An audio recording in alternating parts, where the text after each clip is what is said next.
ஒரே நாடு ஒரே தேர்தல் என்பது இளைஞர்களின் எதிர்காலத்துடன் தொடர்புடையது என்றும் மாணவர்கள் இது குறித்த விவாதத்தை தொடங்க வேண்டும் என்றும் பிரதமர் நரேந்திர மோடி வேண்டுகோள் விடுத்திருக்கிறார். டெல்லியில் உள்ள கரியப்பா மைதானத்தில் தேசிய மாணவர் படை பேரணி நடைபெற்றது. இந்த பேரணியில் கலந்து கொண்ட நரேந்திர மோடி மாணவர்களின் அணிவகுப்பு மரியாதையை ஏற்றுக்கொண்டார். பின்னர் நடைபெற்ற பாரம்பரிய நடன நிகழ்ச்சிகளையும் பிரதமர் நரேந்திர மோடி கண்டு ரசித்தார்.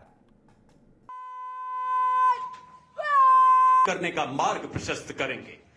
अब मैं आज देश के 170 से ज्यादा இதைத் தொடர்ந்து நிகழ்ச்சியில் பேசிய நரேந்திர மோடி, இந்திய இளைஞர்களின் பங்களிப்பு இல்லாமல் உலகம் முழுவதும் எந்த வளர்ச்சியையும் கற்பனை கூட செய்து பார்க்க முடியாது என்றும், நாட்டின் இளைஞர்கள் எதிர்கொள்ளும் தடைகளை அகற்றுவதற்கு மத்திய அரசு பணியாற்றி வருகிறது என்றும் தெரிவித்தார்.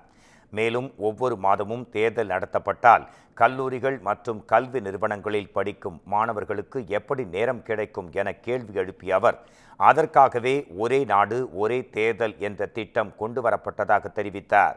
ஒரே நாடு ஒரே தேர்தல் என்பது இளைஞர்களின் எதிர்காலத்துடன் நேரடியாக தொடர்பு கொண்டது என்றும், மாணவர்கள் அது குறித்த விவாதத்தை தொடங்க வேண்டும் என்றும் அவர் வலியுறுத்தினார்.